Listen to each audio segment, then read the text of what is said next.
This podcast is brought to you by Most Valuable Podcasts, leading the league in podcasting entertainment.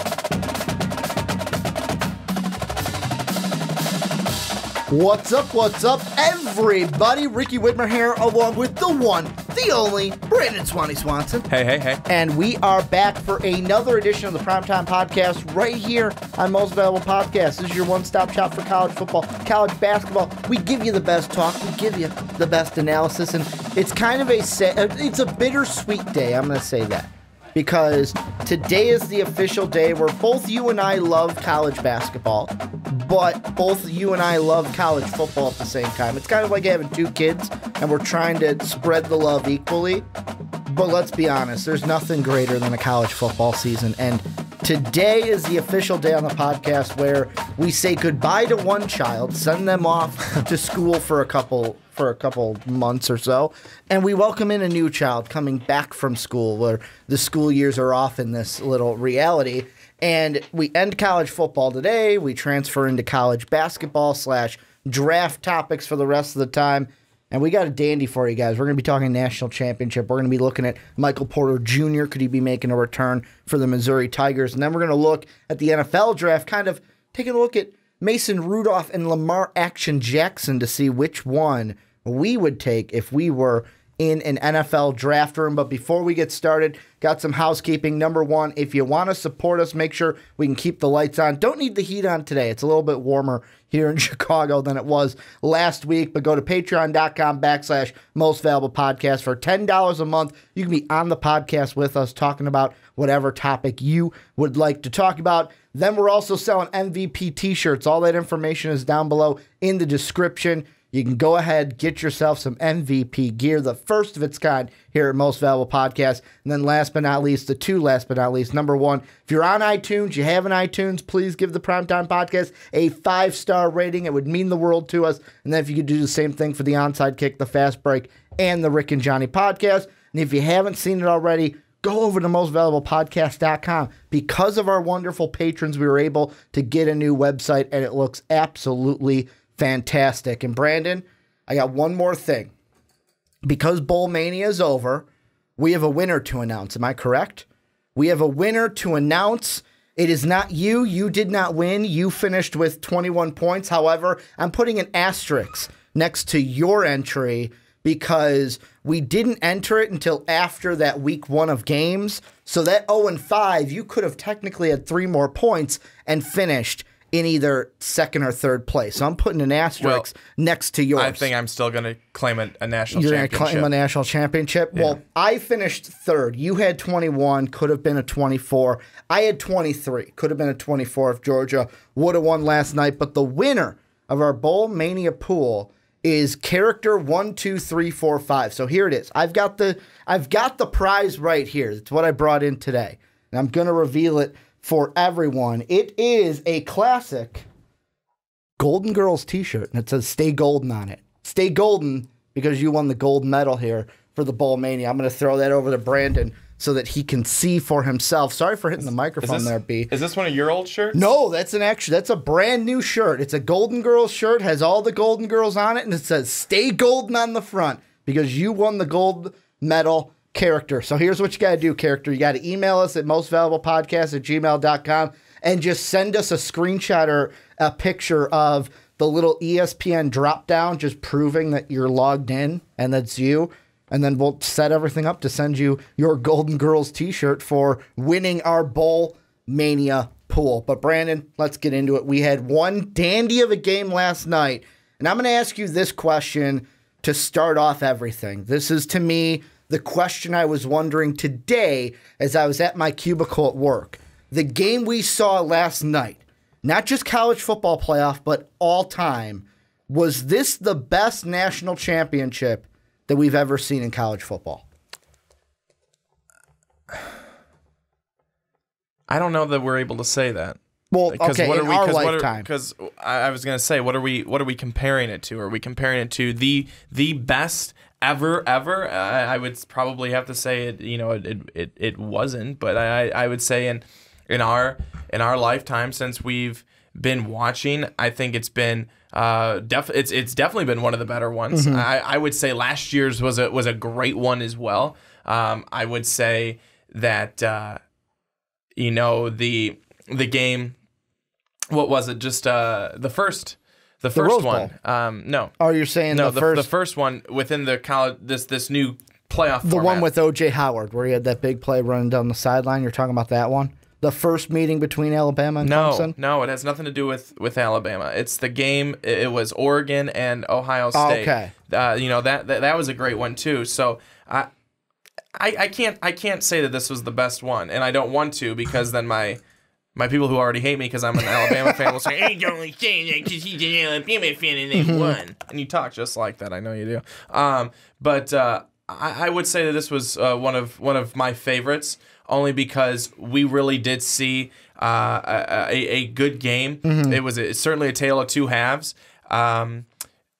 It really showed, and what I liked about it is that it really showed a game. It was another game of adjustments. Could you make that adjustment at halftime to come out and do something different? And I think that the reason why it was one of the most exciting ones is because you bench a 25-2 starter in Jalen Hurts in favor of Tua Tagovailoa, and he comes out and plays phenomenally in the second half and ultimately leads to Alabama getting a win. So it was one of the best I've seen, but I can never say a hands down that one's the best. I can't say that. Well, I want to know your thoughts, because you asked me a shit question like that because I cannot come out and say that something is the best in terms of a game like that. But I can. You can. And the reason why I can is, in my mind, going back to, so I'm going to use the reference point for me of like national championships that I started following. I'll say around, I guess I'll do the 2003 season, because that was when I was 13 years old. Or 2013, it was BCS at the time, national championships. That's LSU, Oklahoma, 1-2. From then on, that was like my kind of first of, I'm watching this game religiously each and every year. Before that, it's like, I like sports, but I'm not like watching every game. I'm watching a few games. I'm really playing the games on my PlayStation or my video games. That's really what I'm doing instead of watching them. And since 2003, my reference point, this is one of the three best national championships that I've seen. There are two others that I'm putting into this category, and neither of them are from the college football playoff.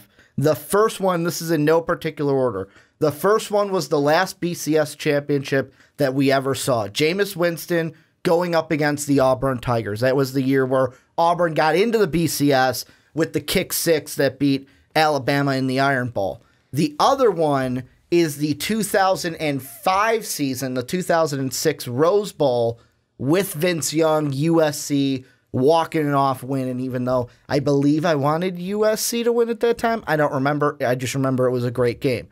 Those are the three. The 14 BCS championship, the 2006 Rose Bowl, and the game we saw last night.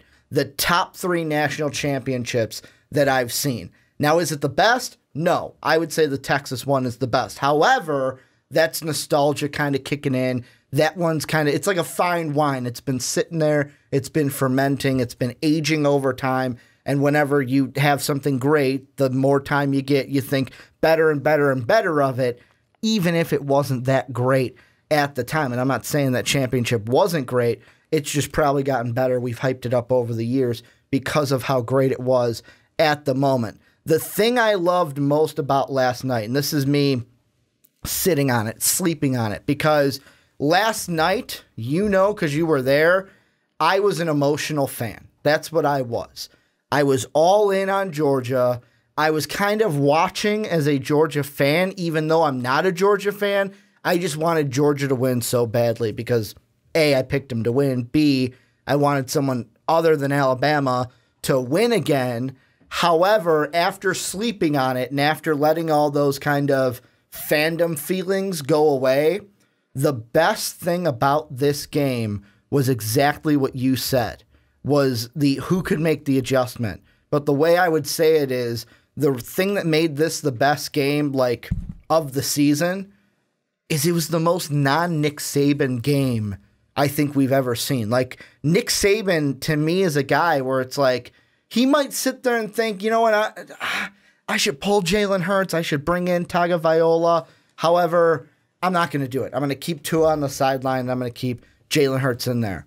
But Nick Saban pulling the trigger, putting in Tua, having him play that second half, and that basically turned the table because from there on out, I heard it today. I think it was Joe Klett said it, and he hit it right on the head.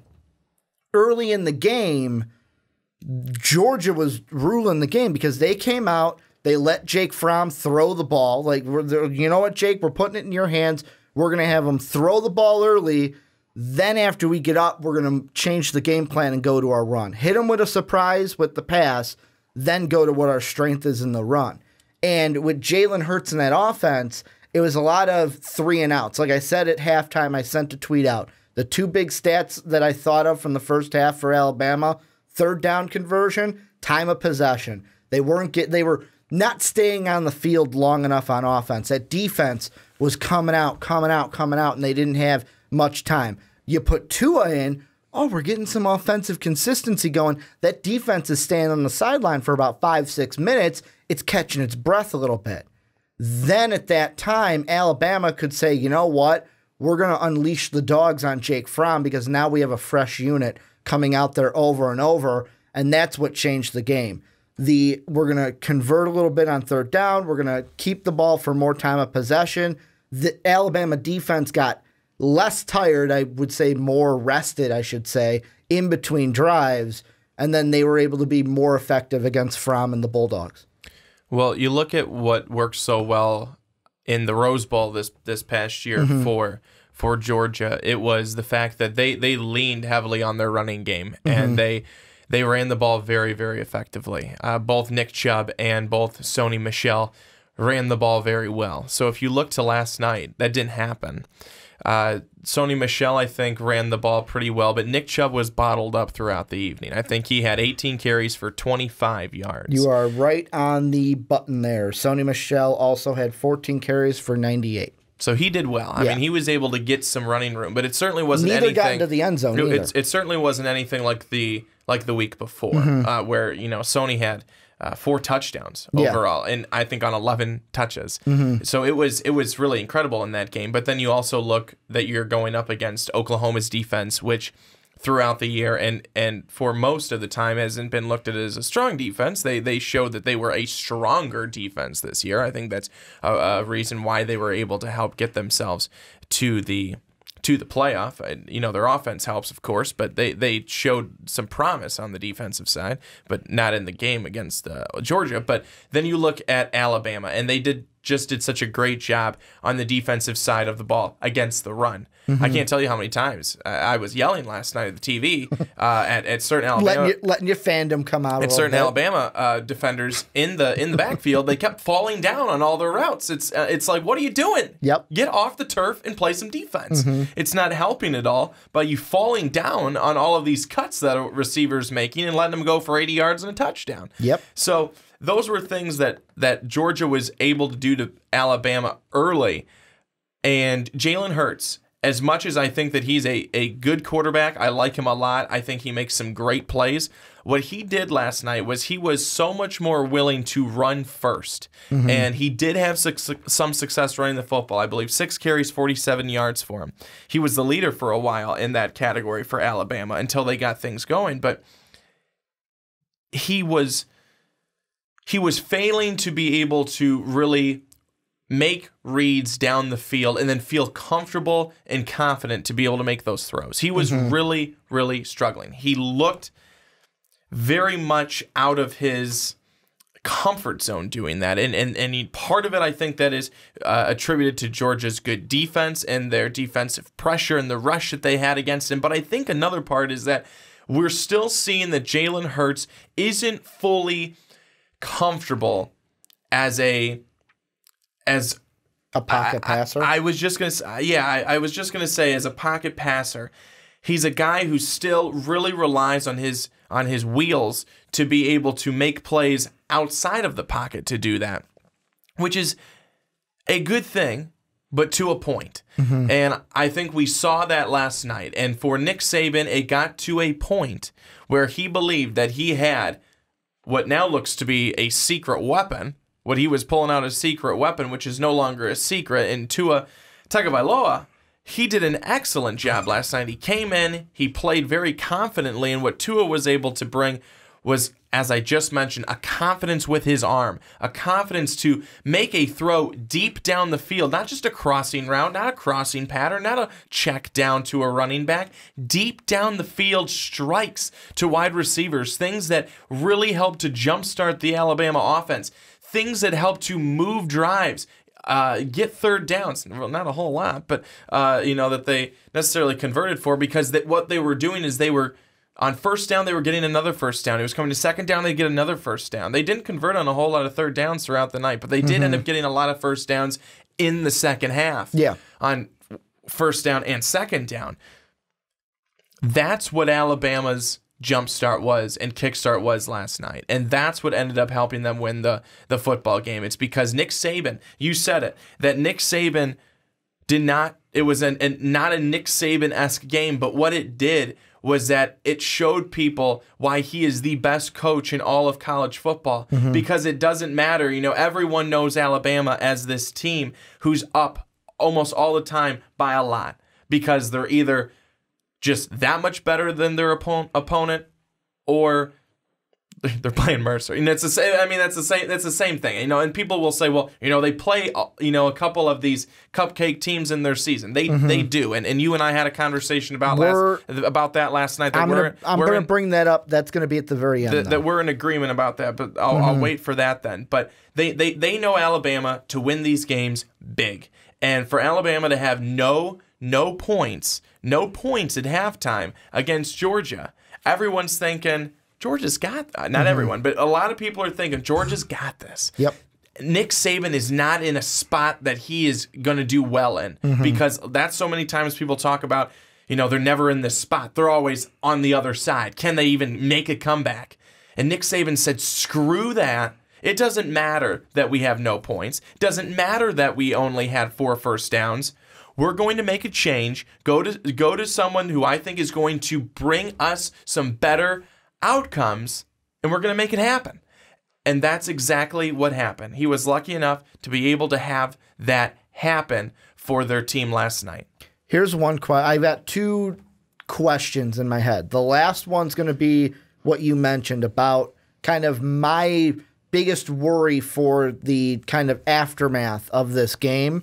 However, the one thing that I'm sitting there in my head, and you and I both talked about this again last night, but I want to bring it up for everyone watching and listening, is I saw an ESPN article today, and it kind of voiced an opinion that I had last night, where the headline to the article read, Jalen Hurts, biggest fan of Tua Tagovailoa, but for how long? And the first thing I said to you after the game, and you could say this is me overreacting, I don't think it is, though, because if I'm Jalen Hurts, I've been starting for 2 years now. This was my second year starting. I feel challenged now. I said to you, I would not be surprised. I'm kind of leaning more towards the I bet on Jalen Hurts transferring, because there's no way Tua loses the job next year. Tua is the starter for Alabama beginning 2018. And I know you're going to get the whole, well, they got to play during spring ball and they got to fight it out. You don't come in second half, win the national title, and then, we're going to forget about it because you got to battle this guy. Like, you already have a leg up in that. If there is a competition, you have a leg up for winning that national championship. That's what I'm looking at. And I feel like if I'm trying to predict the crystal ball right now, Tua is going to be starting for Alabama. Jalen Hurts will be playing somewhere else. So I think you're wrong. And the reason why I think you're wrong is because Jalen Hurts isn't 25-2 as a starter by some fluke. He's not 25-2 because, he just got lucky. He's 25-2 and one of the best quarterbacks in the SEC because he is talented. He's a talented quarterback, and he knows what he's doing back there behind center. Are there things that he still needs to get better at? Yeah, I mean, I already mentioned that. And my whole thought to you, I think, last night when you had brought that up is that we're seeing one glimpse of Jalen Hurts not being at his best. We're seeing a glimpse of Tua being at probably one of his best. And if it's reversed, if it's Tua doing that, having the first half that Hurts had, and then Hurts comes in and does what Tua did in the second half, Ricky Widmer, still probably saying the same thing. That, Tua's going to be transferring. He's going to be getting out of there. And I think that the reason why we cannot say that is because of the fact that Hurts has showed us many things throughout his time at Alabama, that he's really, really good, that he's good with his legs, and that he is good with his arm, and that he can be a pocket passer, but he needs to get better at it. I think, though, why would he stay there is because if it's now certainly a competition. I mean, we're going to see that, and Nick Saban has said we're going to see these two battle it out in the offseason. Jalen Hurts would be silly to go somewhere else because I think that he'll develop more as a quarterback now more than ever, knowing that he does have that competition there, knowing that Tua came and brought it at his best on the national stage in front of millions of people, and that Jalen Hurts wants to get better. And I think Tua will force him to get better, will force him to eventually have to get confident and get into a mold of where you have to be more of a throwing quarterback. And it's not to say that you have to throw it every single time and you can't run anymore. But it's certainly to say he's going to want to get better as a pocket passer, as a throwing quarterback. We saw, that he was making strides in the offseason to get to this year. But we see that there's still more to be done. However, though, I think that you look at some of the games, you look at the Mississippi State game that we saw from this year, Alabama really did not play well. And a guy that kept them in that game and ultimately won that game for them, it was Jalen Hurts. It was Jalen Hurts, and he won it on his arm. So I think that we saw a really poor performance from him, but it would be, I think, a very, very poor decision and an ill-advised decision by Jalen Hurts if he were to leave Alabama and say, I'm done because this guy had a better game than me, so I assume I'm going to be forced out of my starting role where I went 25-2 in 2 seasons with Alabama. That would be absolutely ludicrous in my mind. He's going to stay at Alabama, and he's going to get better at Alabama, and it's going to be partially thanks to Tua and what he did last night. I kind of have to disagree with you, and the only reason why I disagree with you is I'm not saying that. First off, it's like I told you last night. I'm not saying that, Jalen Hurts sucks, he's not going to start. The thing is, I believe you're partially right. Like the whole wishful thinking of, yeah, he's going to get better under Tua, he's going to develop. But the thing I look at is this is 2 things. One is in an interview today, Dan Patrick had on Lane Kiffin. And one of the things he said was a couple things. First, he said that he's like, I can say this now that I'm no longer at Alabama. The reason they weren't afraid that they lost Jake Fromm when Kirby Smart went to Georgia was because they were so excited about having Tua come in. He's like, at the time, couldn't tell you that. But he's like, now I'm no longer at Alabama. Yeah, we were so excited to have Tua. We didn't care that Jake Fromm decommitted and went to the Georgia Bulldogs. Number 2, and this to me was the big shocker, he goes, if Tua doesn't play last night, he was going to transfer. That's what Lane Kiffin's like, I know that for sure his plan was to transfer if he didn't play at all. If last night didn't happen, Tua's going somewhere else. And I kind of feel like the flip side's going to happen. It's not going to happen this year. It's not going to be like Jalen Hurts comes out, you know what, there's no way I'm winning. I'm going to just transfer right away. I feel like there's a part of Jalen Hurts that is what we saw last night. The teammate, hey, he did a great job. I'm just happy to win a national championship. However, the reason why I don't think Jalen Hurts right now, right away goes, oh, I'm transferring, is because of where we are in the season. Like for most colleges, spring semester started yesterday.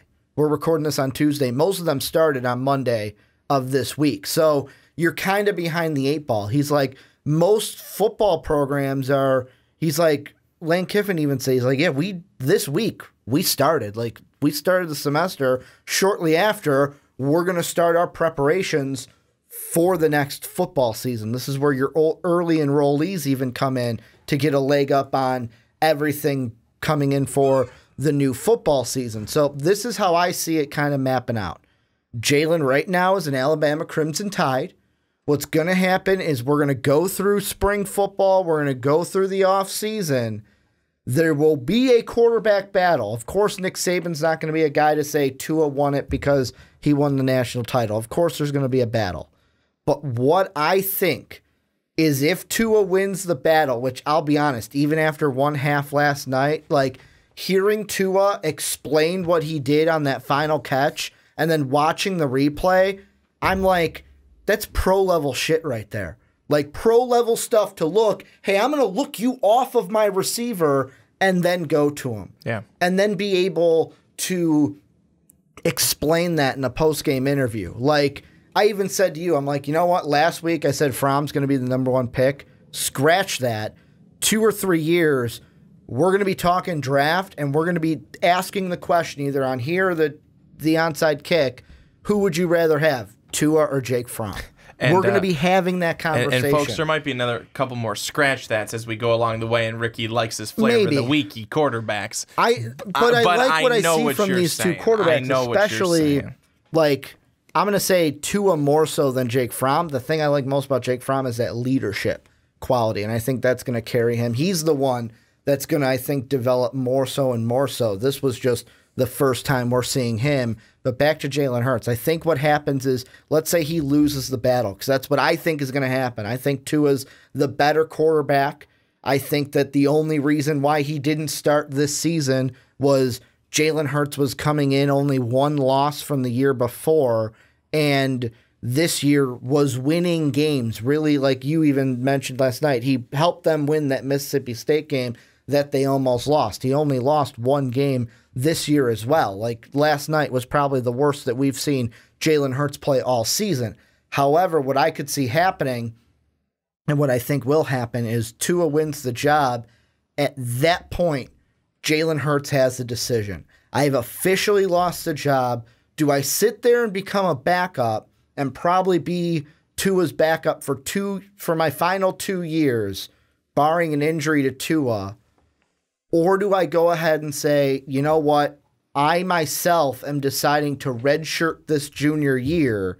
See, this is the tricky part. Because he's already played, if he transferred, he'd have to sit out. So he's got really 2 choices. He can say, if he wants to transfer, he could say, I'm redshirting so I don't lose eligibility. Then transfer, but then you'd have to sit out another year, I think. Or you can go, I'm transferring, lose your junior year of eligibility as Tua's backup, then lose a year of like having to sit out a year, then play your senior year. The thing that I think is going to be the ultimate decision for Jalen Hurts and what I think will be is if he loses that quarterback battle, I don't see Jalen Hurts being a guy that NFL teams go, yeah, I want to draft him. I think that he'll be lost and he'll be like the Jake Cokers of the Alabama where it's like, wow, he's a great college quarterback, but he's not an NFL quarterback. Like, that's what I think will happen. So it'll become a decision for Jalen of, do I want to play football and actually start somewhere, or do I just want to be the backup here at Alabama and maybe play if Tua gets injured or if Tua has a bad game? You know what I mean? Yeah, well, we know Alabama's not big on getting their quarterbacks to the NFL, just their running backs. Yeah, well, unless you're like A.J. McCarron. Yeah. Yeah. Yeah, but I feel like when you look at the history, though, and I'm not saying this to write off, the fact that, and I'm not trying to disrespect Tua or Jalen. Alabama, it's it's running back you. Mm-hmm. That's what they typically are known for. To go back to your point, though, here's what I think that is partially getting lost in this. Okay. Is that Jalen Hurts was pulled last night at halftime after he knows, he has to know himself. He didn't play well. And he has to he doesn't have to outwardly express that, but within like locker rooms and stuff like that, with him and his teammates and his coaches, he knows he didn't play well. He knows he could have played a whole heck of a lot better. And they're going to say, yeah, you could have. But guess what? They won a national championship. He's got a national championship to his name. That's huge. He didn't get pulled and then they lost the game.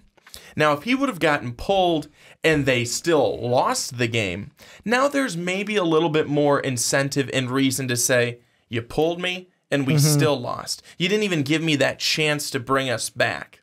But that didn't happen. You won and you have a national championship.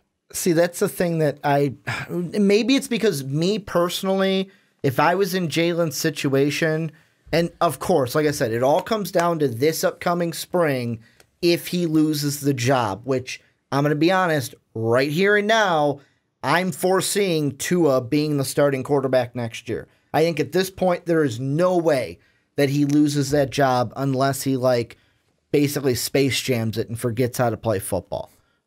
This kid is special, probably should have been starting this year, but you couldn't pull Jalen early in the year. You had to wait until he could. But that's, again, you have to ask the question, and you have to say, should he have been starting this year? How can you say, should he have been starting this year when Jalen Hurts was winning them football games? Here's my bigger point. That's not even the point I wanted to get at. But now if you look back, though, could you have said and say, well, if Tua would have been in that game against Auburn, would they have won? Would he have been able to help propel them? The woulda, coulda is in hindsight. Hindsight, everything works out the way that it should. Yeah, have, but I'm not even throwing out there if Tua would have played, they would have went undefeated. No, I'm not playing that. What I'm saying is, and that wasn't even the point I wanted to get at. The point I wanted to get at is maybe this is my personal feeling, but I wouldn't want to be the player to. Well, guess I'm gonna be the backup. Doesn't matter if I win as long as I'm winning national championships. I'd be the player that's like, hey, you know what? I'm probably not going to get to the NFL. My career's probably over after I graduate from college.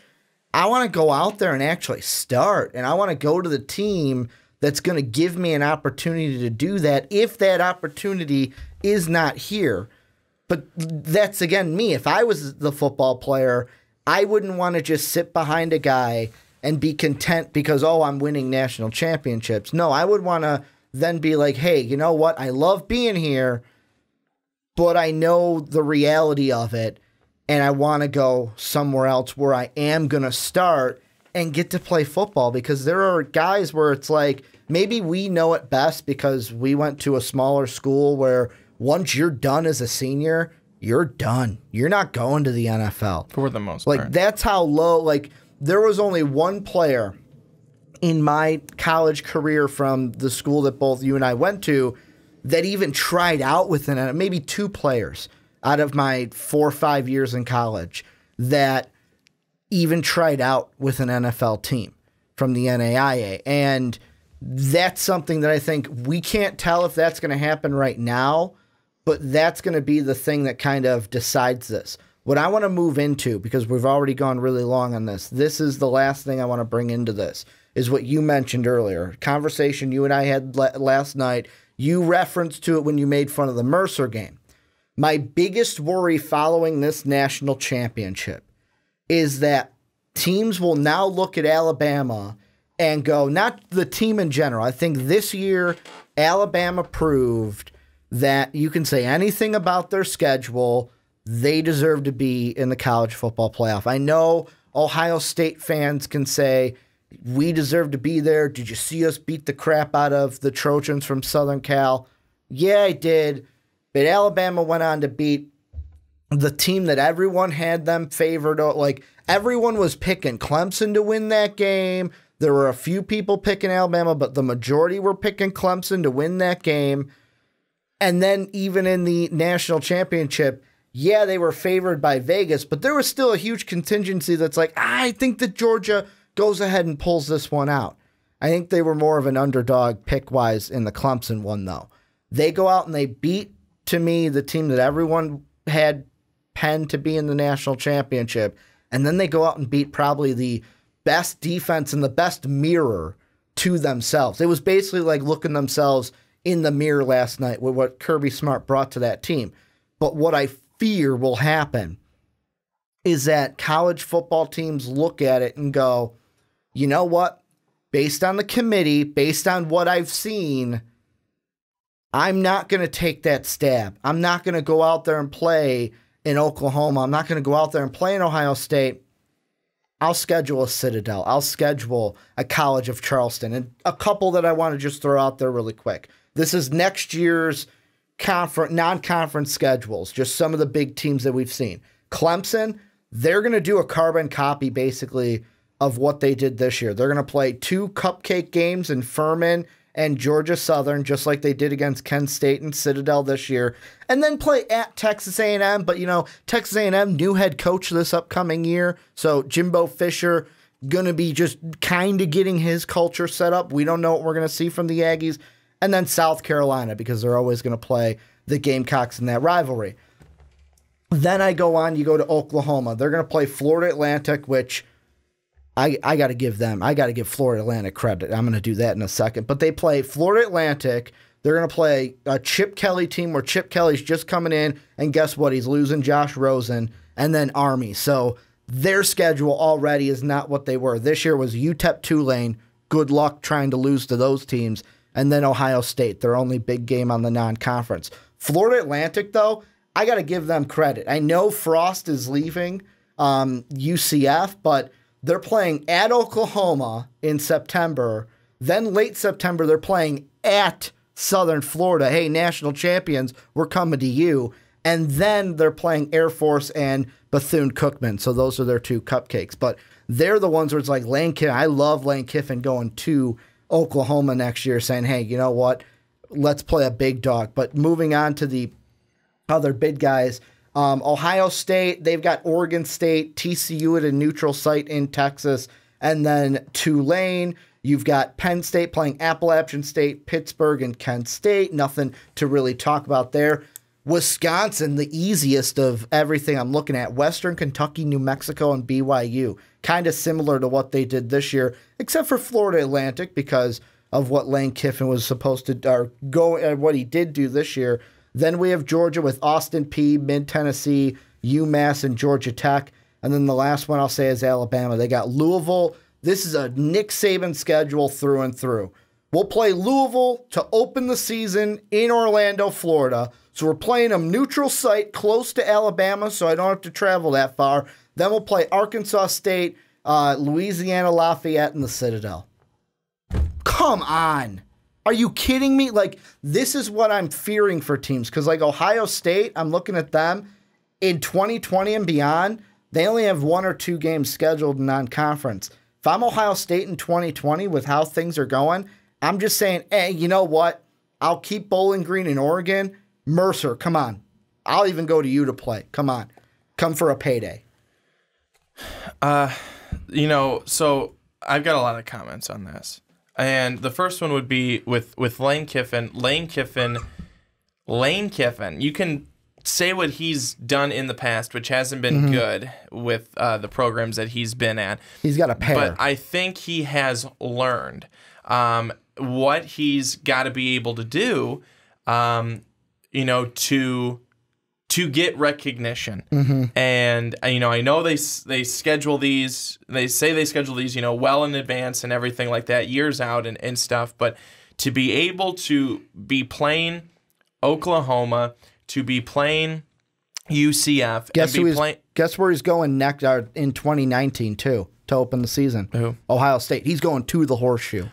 I think that these are things, and this is a model that other teams at that level, in terms of not Power 5, should really take into consideration to mirror. But on the flip side of that coin, teams like Alabama, teams like Ohio State, teams that are well known in the Power 5, that are beasts of the Power 5, they need to continue to show that, and they need to realize that just because you schedule one game like that, like let's say Louisville, and I'm not even saying Louisville's going to be a wonderful team next year, but so there you go. So you can't just do that anymore, and this has to go across all of the Power Fives, especially the ones at the top, to say, well, I scheduled so and so, and just because my conference is good, my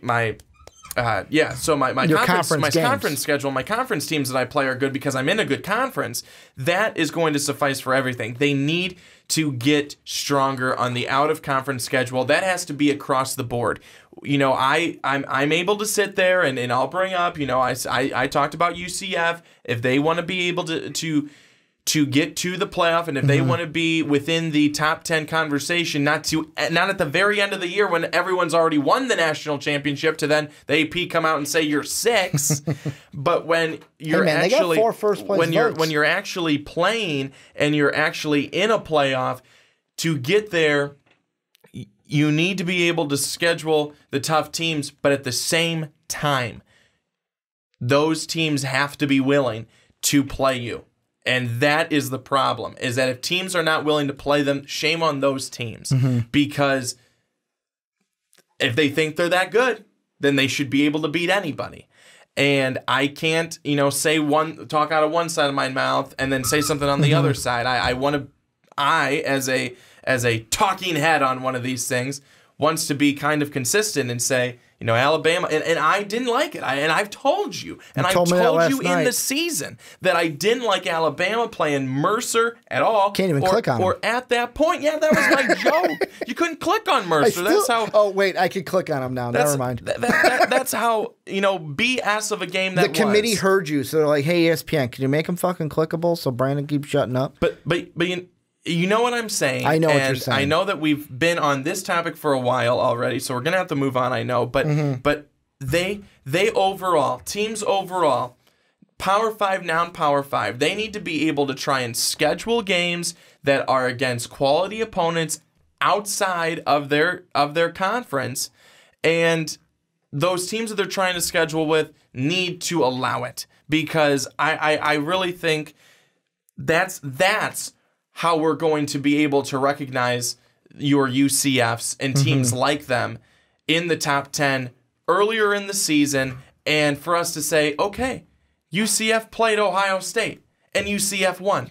UCF should be in that conversation now. And I know I am a person who, if you're able to schedule and be able to get in with some teams that are Power 5, that are quality Power 5, because there's non-quality Power 5 too. You can't just say you played a Power 5 and you can play Illinois, but it's a non-quality Power 5. Exactly. So if you're able to play quality Power 5s and you're able to beat them, then you should be in the conversation. And I think that Power 5s cannot be worried then, and they cannot use, I don't want to lose to them, so I'll just move on to someone I know I'll beat. They've got to stop doing that as well. The thing that I think needs to change the most, and this will kind of be the ending point that I kind of make, is the thing that needs to change immediately is the fact that, like, you look at an ACC schedule like Clemson, you look at an SEC schedule like Georgia, Auburn, Alabama, and the thing that those two have in common is 4 non-conference games. However, you look at a team like Oklahoma, you look at a team like Southern Cal, you look at a team like Ohio State, they only get 3 non-conference games because they have to play an extra conference game. Yeah. And the thing that I like, that's the big thing to me, is we need to, with conference scheduling, I would love a world where it's like everyone plays the same amount of conference games. There's no question here. Or if it's like, I can't even remember who said it. I think it might have been Rick Neuheisel. On the Dan Patrick show when he was talking about his playoff system. I'm not saying go with his playoff system, but like what he was saying was you have each of the Power 5s, do whatever you want to settle your 2 best teams at the end of the year. Do whatever scheduling you want, have whatever championship game you want, but at the end of the where we have it now. So at the end of conference championship week, you have to settle your two best teams, and those two teams go into the playoff or go into the championship game. But it's such a lopside when Ohio State might have to play an extra opponent, and that extra opponent coming from the other side of the Big Ten could be in Iowa, who knocked them off this year.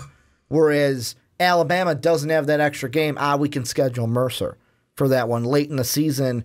And I get why Nick Saban does that. Cupcake game before the Iron Bowl. But I'll give you a cupcake before our really tough game. But I'll tell you what, though, is that going back to what I said then, it didn't help them because no, it didn't. You don't have to get up for that cupcake game. Yeah. You quote unquote, you're going to win that one. But then does that do you any favors as you then go into the Iron Bowl? Because now all of a sudden you're coming off this, lull of, that was so easy, whatever. But then it's hard to go into that because you're not taking any momentum. It's like whatever. You didn't take the game seriously at all. Exactly, and I'm not saying that you have to schedule Ohio State right before you play, right before you play in the Iron Bowl and play Auburn, but you've got to get going. You've got to get a team in there that makes you at least get up a little bit. Like, I know the one thing I loved the Big Ten for was they made a rule, I think it was 2 years ago or a year ago, where they said,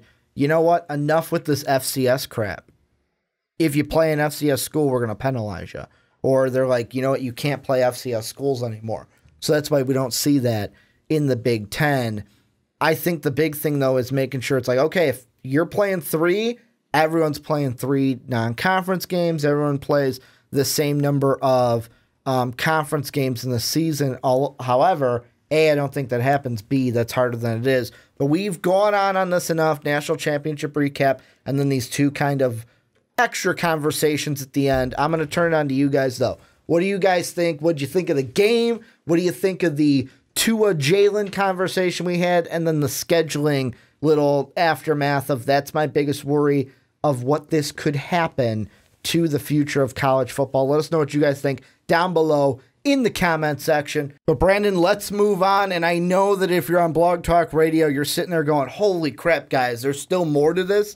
There's still more to this podcast. I feel like I just listened to an entire podcast with our first segment. But hey, what a way to end the college football season. And you know what I feel like I need to say, even though as we head into a college basketball segment, is congratulations to Georgia for getting there to the totally championship. Should have been said in the last segment. Because we never said that, mentioned that. It was all about Alabama and things going on there. So Georgia, really honestly, hats off to you guys. Kirby Smart has a great defense and a great team, and he's going to be a coach who's there a lot. So now we can move on. I feel better. I mentioned Jake Fromm about once. Yeah, that's about it.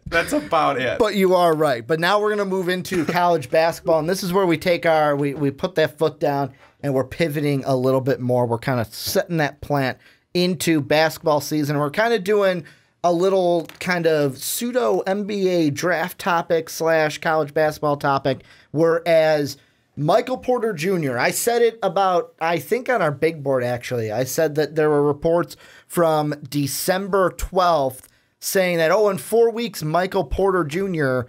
could be coming back, which this week would have been 4 weeks, or will be or is 4 weeks, I should say, from that report that I mentioned. And I'm looking at an article right here on CBSSports.com that says Michael Porter Jr. still won't rule out playing for Missouri this season. What I'm going to ask you first, Brandon, is kind of related draft side to it, but really with Michael Porter is, should Michael Porter Jr. return this season and play for Missouri? No. My answer to that would be no. I think that not too long ago, it didn't sound like he was necessarily in a hurry to get back on the court, and he came into this season as a 5-star freshman, as the number 2 recruit in the 2017 class, a preseason All-American, things that he has going for him before he ever gets started. I mean, that's absolutely impressive. So one of the things that we talked about when we were talking about Big Board and things like that, I can't remember the player that it was with, but the fact that, it was with I can't remember his name right now, but the one just coming from high school and not going to college, and he was just coming out, going to the NBA. It was either Mitchell Robinson or Anthony Simmons. Mitchell Robinson, I believe. So one of the points that I made... Robinson's the one that's automatically he's going to the pro. Simmons is still weighing college options. So I think it was my point with Robinson was that a thing that could be working in his favor is that there's not as much tape on him that scouts can look at and critique and critique and critique, and then possibly, let's say, talk themselves out of something instead of talking themselves into it. The same could possibly be said here for Michael Porter Jr. Now, if he doesn't play and he goes to the NBA, people can look at that and go, well, look at all the good stuff we've got on him. You know, there's not really that tape out there, that film, to be able to say, okay, well, he did this wrong, and it looks like he's got a little something here, or he's got a twitch here. So, you know what I'm saying is that if there's not that opportunity for them to really pile a whole lot on. So I think by him having all those accolades, I'd almost say already, by being the number 2 recruit, 5-star freshman, preseason All-American before you step on the floor, those are things already working in your favor and reasons why I don't think that he necessarily needs to play this year to still be okay for the NBA draft. No, I am completely agreeing with you. And my big thing... I feel like we haven't agreed in a while. Well, mine is very simple this is me being totally, completely honest and kind of detaching the same feelings that we've talked about with a Miles Bridges before. Is Missouri a team that's probably going to win the tournament this year? No. Are they a team that's going to win the national championship, which is the same thing? No. I answered the same question twice. So my first thought is, if you're thinking NBA draft, why risk re-injuring yourself to play for a team that's probably not going to win the national title? And I know that's me, and people are going to say, well, Ricky, you shouldn't be like that because there's always a chance. But the thing that I also look at, and this is a big thing for me, is what if he's a guy, because right now they're 11-4 non-conference, they're 1-1 in the SEC. What if Michael Porter Jr. is a guy like Miles Bridges? And this is a conversation I think is great for us, is right now the article says he won't rule out returning. So in my mind, what I think is happening is Michael Porter's thinking about, and I don't know Michael Porter Jr. However, I'm trying to get into the mind of Michael Porter right now. You've played, I think, a few minutes. I think he played 2 games this year before he got injured. When you were coming to Missouri, everything was very emotional because you wanted to play for Coach Martin. Coach Martin was a big reason why you came to Missouri. Your brother, John Tay, I believe it's John Tay or Jorte. John Tay, reclassified from 2018 to 2017 in order to play with you this year. So they're both on the Missouri team right now. I think right now Michael Porter's sitting there kind of deciding of, do I want to go and be a top 5? Well, right now, top 5, if we're looking at your big board, top 6, pick in the draft, or do I want to stay, get a full season next year, and have that? Well, it's the emotional side of it. I get to play with my brother for a full season. I get to play for Coach Martin, which was a big reason why I came to Missouri, and I get to do it here at Mizzou. That's what I think is weighing. Do I want to go to the NBA and basically get paid, or do I want to stay in college, play with my brother? Because let's be honest, no one's talking about Jonte Porter in the NBA draft. And that's a big thing. Do I want to have the chance to play with my brother for a full season before I go pro?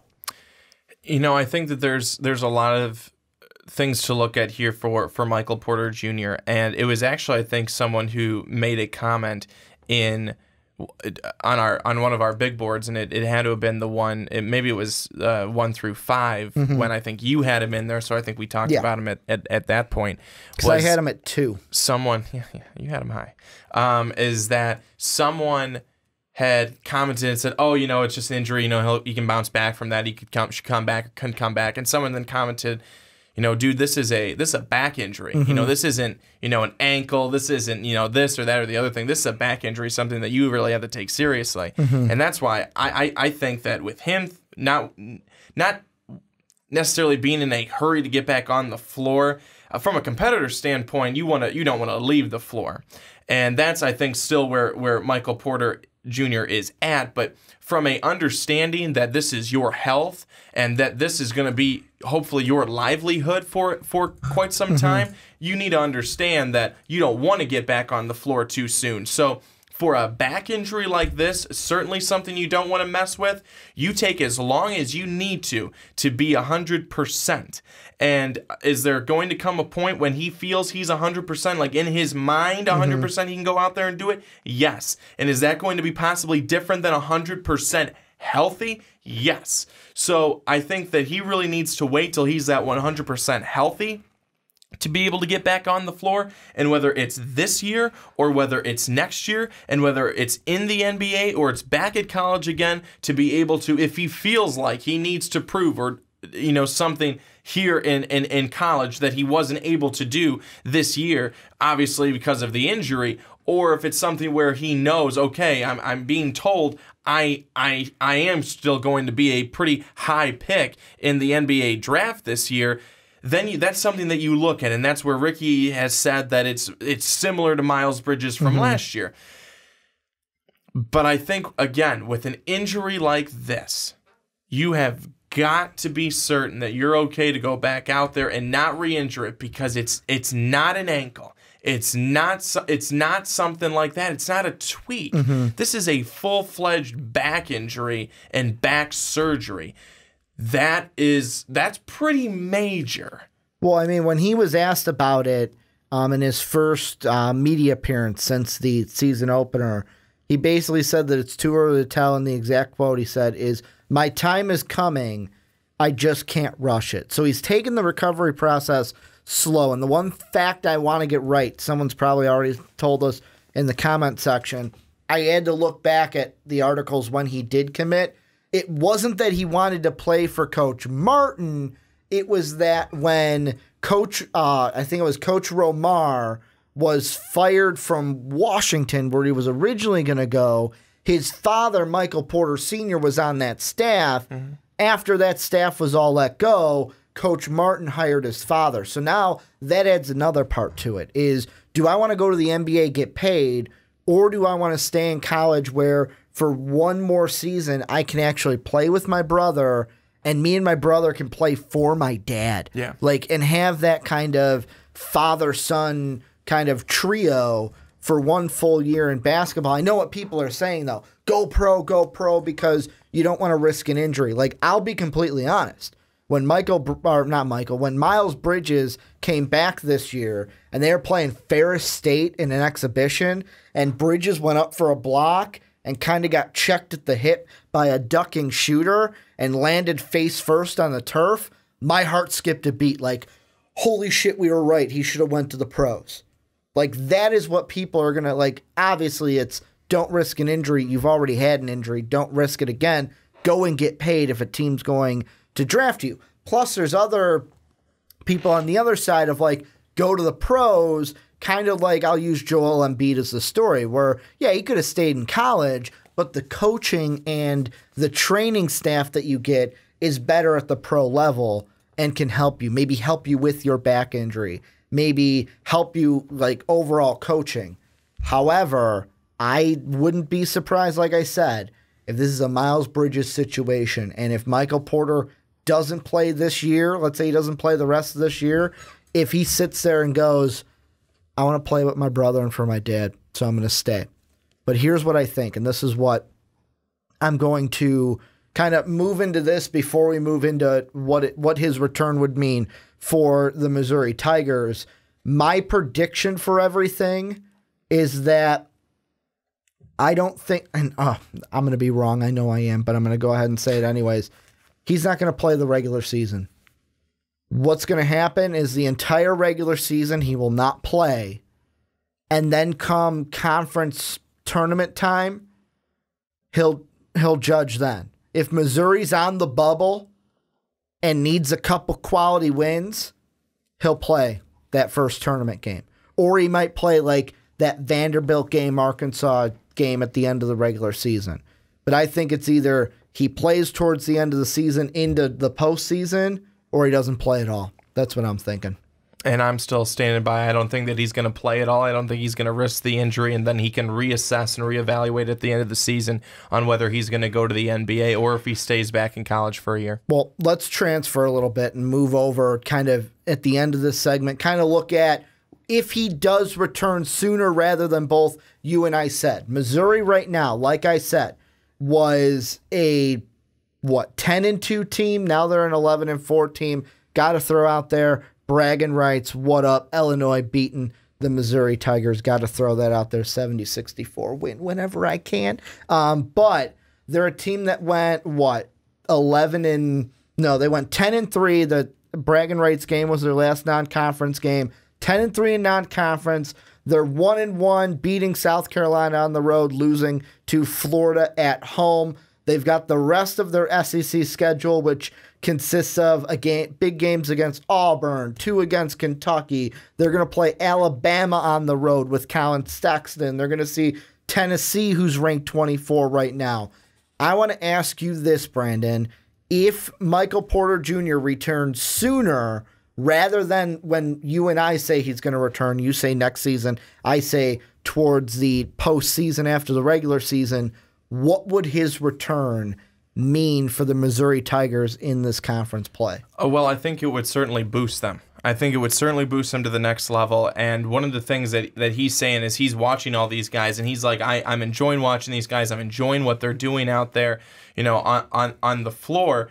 But he said, I know I can be out there doing exactly that, if not doing, some things better, being able to bring even more to this team. So I think that this is something where he's going to make them better. There's no question. But it's again one of those where I have to go back to the injury and say, do you feel like you're 100%? Are you 100% healthy? If he's 100% healthy, he's going to go out there. He's going to propel them to a spot in the postseason. And if he doesn't, then we'll see if Missouri is able to do that on their own then. But I think that you're never going to say that Michael Porter Jr. didn't help to bring them a couple more wins if he's out there on the floor. You wouldn't be able to say he's that. A top 2. I'll say top 10 NBA prospect because you had him at 6. I thought you were talking I thought you were talking going No, another I wasn't way. talking just my big board. He's top 2 on mine. But he is a top 10, top 5 prospect for a reason. And of course, anytime he comes back. Here's the thing that I think of though. And both you and I this past weekend actually talked to an athlete who's in college right now who had injured herself in a game. Now she's back. And the thing she even said is, oh man, there was a layup there where that was really nice because I was able to trust that leg again.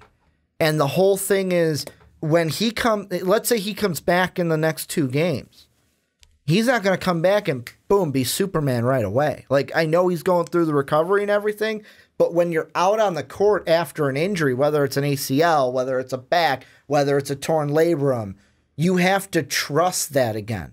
And I mean, with the torn labrum, when it's anything with the shoulder, and I know Michael Porter isn't, but like you can see something where what we're looking at Markelle Fultz at the next level injures his shoulder, then it's like, wow, he's not shooting the same anymore. But like ACL, back, it's kind of the same thing of once you're out there, you got to trust that in, to trust it to where you're not going to have in your mind like, oh, I'm going to get injured again, but also trust it to be like, yeah, I can do this. You know what? It's sturdy out there. Like that's why you go out there on the knee, you have the knee brace out there just for sometimes it's physical support. Other times it's mental support to help you be like, yeah, I got this. I can trust this knee again. So there's also that side of it too, that if he comes back, trusting the back and trusting the injury. Yeah, I think that you're number one. I think you're I am number one. Thank you, Brandon. I really appreciate number that. one. You in all made of my our day. hearts. I did not mean to say that. I don't know where I was going with that I'm one. gonna throw this out there though. I was coming up with some of the teams in the top 7. The only team I left out are the top 8. Only team I left out was Texas Tech. But the thing that kind of I'm looking at right now, you've got West Virginia, who's number 2 right now. They have 4 players averaging double digits per game. You look at Virginia, they're the anomaly. They have 2. However, Virginia's always a team that is, we're going to win with our defense. West Virginia's like that too, but still, 4 players averaging double digits. Virginia's a team like that too. We're going to win with our defense. They only need 2 guys to score in double digits. Michigan State has basically the starters. They have 5 guys scoring double digits. You have Purdue, which has 4 guys scoring double digits. You have Wichita State, 4 guys scoring double digits. You have Duke, 5 guys scoring double digits. Oklahoma, they have 3 guys scoring double digits. You look at Missouri right now. They have 2 guys scoring 15 double digits. It's Jordan Barnett and Cassius Robertson. They're the only ones scoring double digits, 15.9, 15.4. That is something that I look at statistically, that if Michael Porter Jr. comes back, that's going to boost them over, because they go from a team that is not the same as Virginia. They're not going to focus on their defense as much as Virginia is. Get a guy who can give them at least 10 a game, and that's me being generous, just putting them in double digits. But having that third player, Michael Porter Jr., would be in double digits, and that would even help them boost them, because it seems like you need at least 3 from the teams at the top of the rankings right now. Oh, absolutely you do. You can't look at it and have 1 guy or even 2 guys that are in double digits and that are doing it all for you, because eventually one of them is going to slow up. It's going to have to go to the other guy, and that's when you look at it and I'm surprised that there's not what am I trying to say here is the fact that any team would be able to be up there without having probably 4 scores in double digits, because that's what you're going to find out of a top team, which is what you were saying, top teams. So that's why it's important for Missouri as a team to be able to get Michael Porter back, because they know that they can get there with him, that they can make strides with him. But I always have to revert back to, it's about him, it's about his decision, it's where he's at, and if he is ready, he'll come back, and it will take a couple of games, as you said. And what I was trying to say is not that you're number 1, but you're spot on with what you're saying. And I think that it's definitely going to be interesting to watch from here on out to see what ends up happening. Any final thoughts before we move on to our last topic? I just hope that he's able to make the decision that's best for him, that he feels most comfortable with.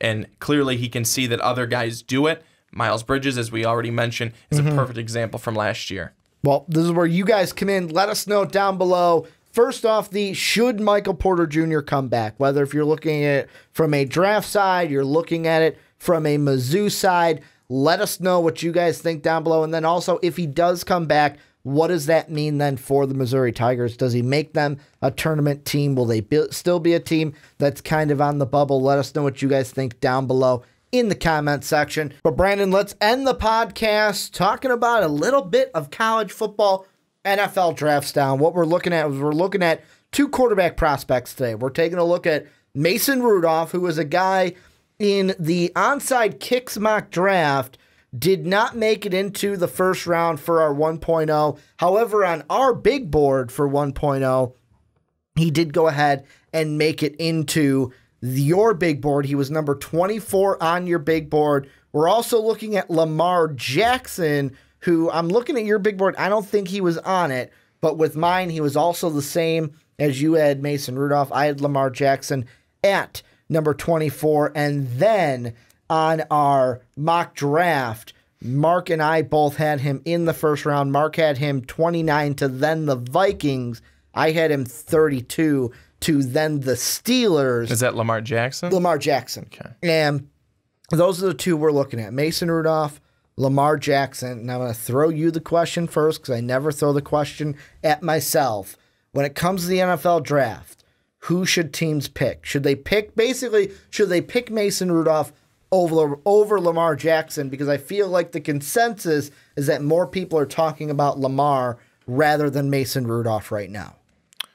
I would say that I would go with Mason Rudolph over Lamar Jackson. And I know that you're not surprised by me saying that. No, I'm not. And the reason I know that you're not surprised is because you've been on the record saying so. Well, yeah, that makes it easy. But also because I am more of a fan of Mason Rudolph because of his style that he plays with. And I know that people will say, well, why are you knocking on Jackson's style? And it's not necessarily that I'm knocking. I'm more lifting Rudolph's style. Mm-hmm. And he is a more pro-type, pro-ready quarterback at this point.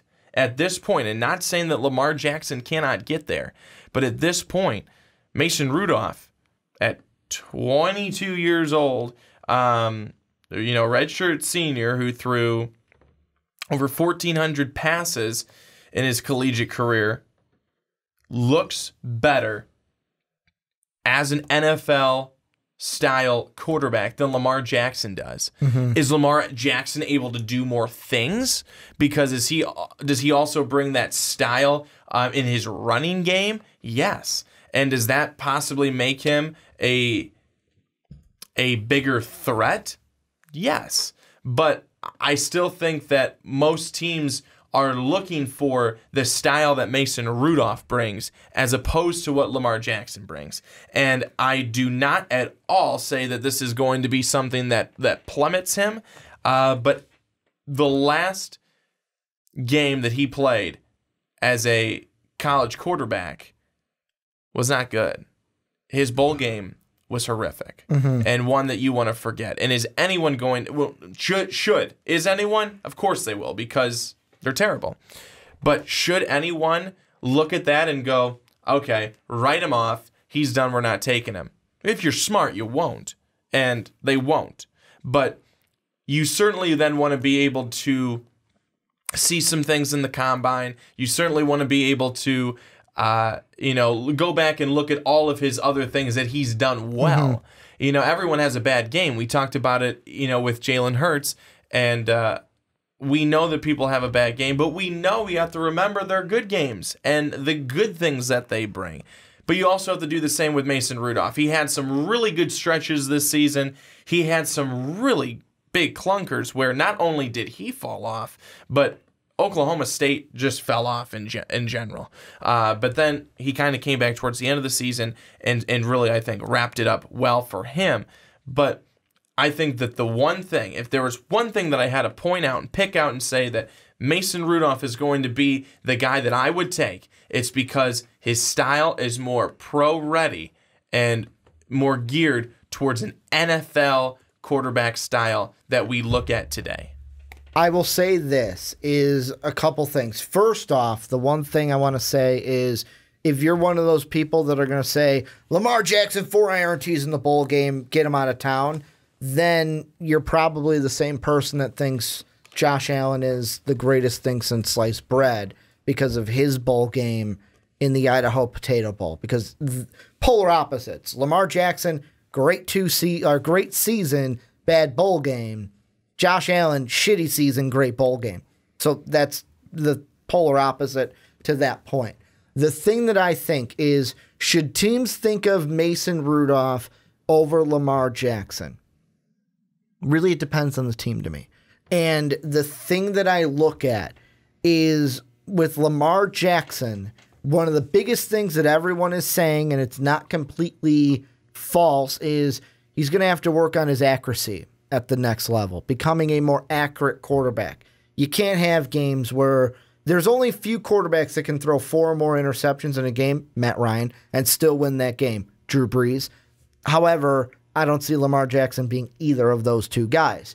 the thing that I look at when it comes to Lamar Jackson, because that's where I kind of feel where we are, where you'll be the Mason Rudolph homer, I'll sit on the side of Lamar Jackson because I've been on the record basically gushing over Lamar Jackson, is the thing between the two is Mason Rudolph, I think, he's the better prospect if you're saying any team, plug him in, and he can fit in and kind of work his way. Because any team could use either a spread guy or a pocket passing guy.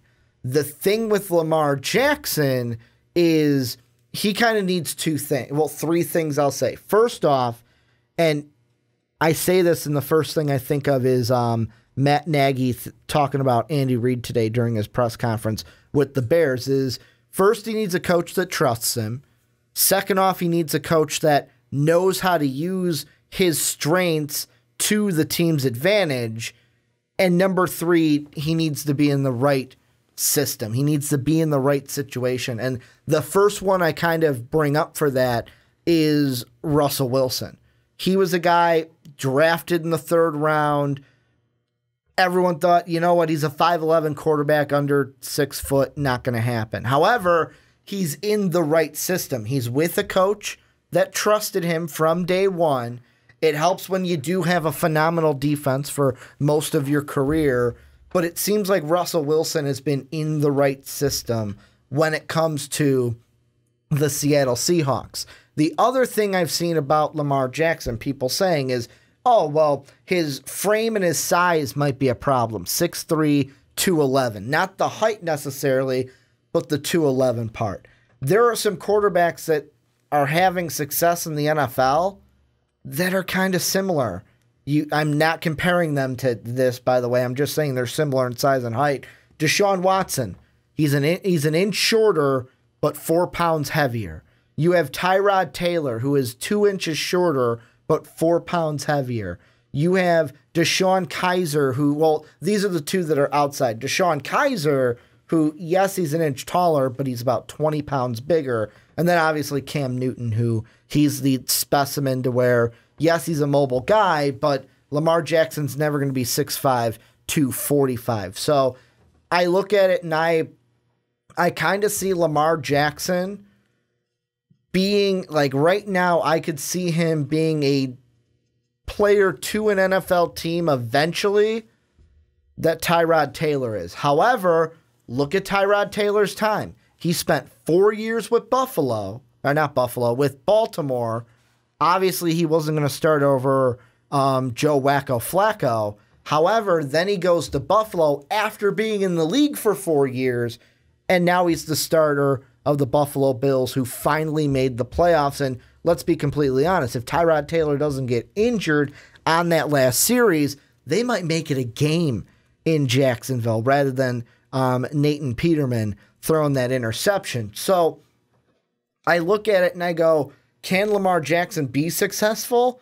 Yes, but it's the right team that needs to draft him. Whereas Mason Rudolph, I feel like any team could draft Mason Rudolph and feel like, yeah, we got a guy who can fit our system and we can be confident in.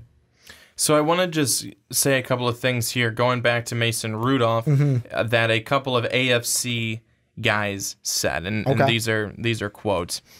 This one coming from an AFC scouting director. He's okay. He's playing in a great quarterback-friendly offense, probably has a top 10 caliber group of receivers. Gundy is a great coach and does an outstanding job with that offense. I'm not sold on him as a top guy. He's a decent athlete.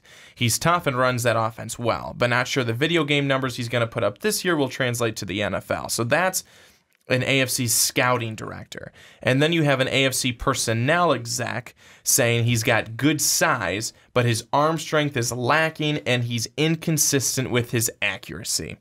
And then another scout adds, not as good as the media wants everyone to believe.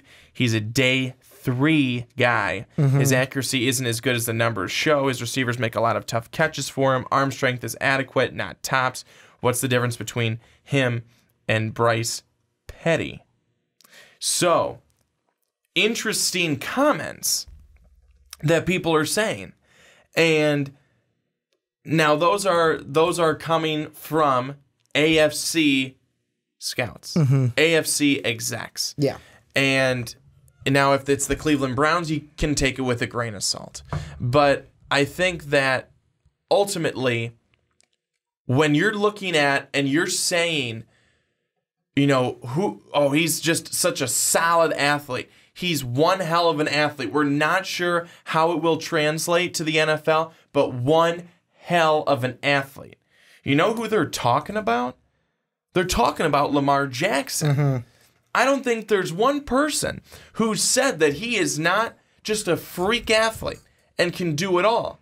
But I think they're worried about where he falls in the NFL. Now, Ricky, you were just talking to me about this last night, saying that there was someone on ESPN saying that they look at Lamar Jackson as ending up in a receiver role. I hate it. I absolutely hate it. And that's not the first time that we've heard that. Well, it's not the first time, but the thing that I hate about it is, maybe it's my mind, but I look at Lamar Jackson, and here's the thing I think of. When you're a guy, and the big one is Bill Polian who said it, and I love Bill Polian. I think he's a smart NFL mind. But when you say things like, oh, he's going to be an NFL receiver, think about this. When I think of guys that are like, oh, they're quarterbacks who will be NFL wide receivers, I think of guys like Pat White and Marcus Vick, who it's like, good luck, you're not going to be a quarterback. Lamar Jackson is not a guy that can't be a quarterback at the next level. So part of me feels like when you say, he's a guy you moved to wide receiver, that's a slap in the face to Lamar Jackson. And that's the one thing. Just hearing you say it gets me going a little bit, because it's like, tell. He's better than what Pat White was, and he's better than what Marcus Vick was. Those guys are guys who maybe they're wide receivers at the next level. Lamar Jackson's the guy who he deserves a shot at quarterback at the NFL level. Well, Lamar Jackson has muscle to him as well. I mean, those guys were, Pat White was a little tiny. He was the guy they used. All right, he's our third stringer. He's in the Wildcat formation. In the Dolphins. Yeah. Yeah. So back when the Wildcat was, whoa, everyone's like, whoa, it caught us by surprise. What is this? And then NFL coaches are like, oh, that's how we beat it. And then no one heard of it again. And then the Dolphins became terrible. But I think you're right. I think for people to just assume, and again, an NFL scout most likely will know better than us, because they're literally watching these players, the ins and outs. They're having direct access to being able to see these things that maybe we're not seeing when we're watching a game. But I still do feel that Pat White was 6', 190. Come on. So I still feel as though Lamar Jackson, he needs to be given a shot at the quarterback position, because who's to say that he can't play it? I mean, honestly, who's to say that he can't play it without even ever giving him a chance? Yeah. So for anyone to say that, well, he might get drafted, but he'll get drafted as a wide receiver or as this position or as, this or that, I think that's a little silly to say, but I think that Lamar Jackson can be successful in the NFL, can be. And it goes to, is he working with a head coach that's willing to work with him, that's willing to make some schemes for him so that he can be successful. And I think that if you're willing to do that, whereas how is a college player going to be successful? Is that head coach willing to work with him so that he can easily learn and pick things up the college player can, the college quarterback can?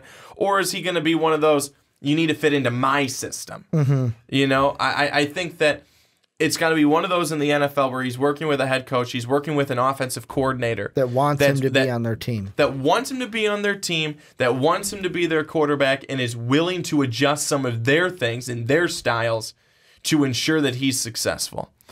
And if that happens, I think that he can be a successful and will be a successful quarterback in the NFL.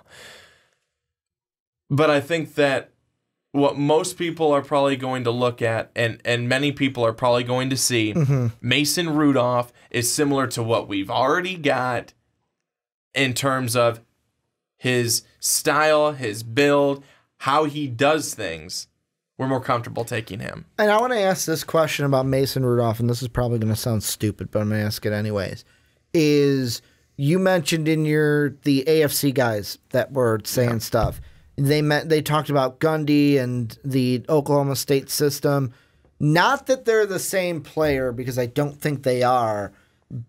But do you think there's not a negative connotation, but do you think when scouts or NFL teams are thinking about, oh, this kid's from Oklahoma State. I might have said Ohio State earlier. I meant Oklahoma State. Do you think they, in the back of their head, go, well, let's not overhype him. Remember what people were saying about Brandon Weeden and what he turned into. Does that even come up? Or is it like, you know what, different player, don't even think about it? Well, I think that every player is different. It's all different players. But you do have to then look at, okay, this is another person from this system. They were amazing in college. They were amazing in this system. And the system probably skews the numbers a bit because that's all they do is pass for the most part. Especially, like you said, in the Big 12. But then, and I know his name's not in this conversation, it's not in this title, but what about Baker Mayfield then? Does that bring up Baker Mayfield to say, well, he's Oklahoma? Yes, they have more of a running game than Oklahoma State does, which they do. They have a running game which they use, actually, more frequently than people would like to admit to in terms of Oklahoma. But would they look and say, well, Baker Mayfield's stats are probably padded too because he also is playing in the Big 12, and he also is, look to throw the ball a whole lot during the game and against defenses that aren't of the strongest caliber. The thing with Baker Mayfield that I think puts him and why he's even in the discussion is, I'm going to say his personality, and I know that's going to sound like a cop-out answer, but it comes down to the fact of he's a kid that, has was a walk-on here, fought to be a starter here. We saw him before the Rose Bowl carry in that sign that said Pretenders. He seems like a kid that's always going to have that chip on his shoulder, and some teams are going to fall in love with that. They're going to say he's a gamer, he's a grinder. We want him on our team. The thing that I kind of flip that to is I kind of think not the exact same, but similar about Lamar Jackson is the thing I love most about him is last year when he won the Heisman. Right after he won it, he was on the Dan Patrick Show, did an in-studio interview with Dan Patrick and the guys. One of the most humble quarterbacks I have seen. And I watched that interview from my desk at work, and I went, I'd want him on my team. Yeah, I would want him on my team. Like, that is a guy who is going to be humble, who is going to develop into a good leader of my football team. The thing with either Rudolph or Jackson, more so Jackson in my mind, is I wouldn't be surprised if he gets drafted outside of the first round or like tail end of the first round by like a team like, I'm going to say from my first mock draft, the Steelers, and have a similar trajectory as Tyrod. Hey, I'm going to be on the Steeler team for about 4 years. I'm not going to start because we have Big Ben, but I'm going to learn from Big Ben. I'm going to learn from, because I don't think Tyrod learned necessarily from Joe Flacco. There are some things he probably picked up, but he probably learned a lot from John Harbaugh. Do the same thing from Mike Tomlin. Learn a lot from Mike Tomlin, learn a lot from that coaching staff, and then that next job is where he breaks out. Or if he gets that first spot where it's perfect and he gets like a Russell Wilson, then that's a situation where I could see really the only team outside of the top like quarterback needy teams. Because let's be honest, Browns will probably go Darnold or Rosen number 1. The Giants or whoever wants to trade up will probably go with the other one, Darnold and Rosen. So they're 1-2. The Broncos will probably go with someone. The Jets might go with someone. Really, that leaves out the Redskins might go with somebody. This could be a draft where we see either one of two things. Either teams get quarterback needy, and we see the most quarterbacks we've ever seen in the first round, or teams say, no, I can wait.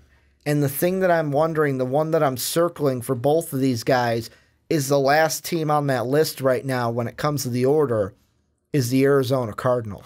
Arizona, I mean, they're hurting. I mean, Carson Palmer now has said that he is going to retire. Here's the thing about Arizona. I just want to throw this in really quick. For a quarterback. Is the thing that will determine what they do, though, is if they hire Pat Shurmur, and the rumor is if Pat Shurmur gets a head coaching job, Case Keenum's following him.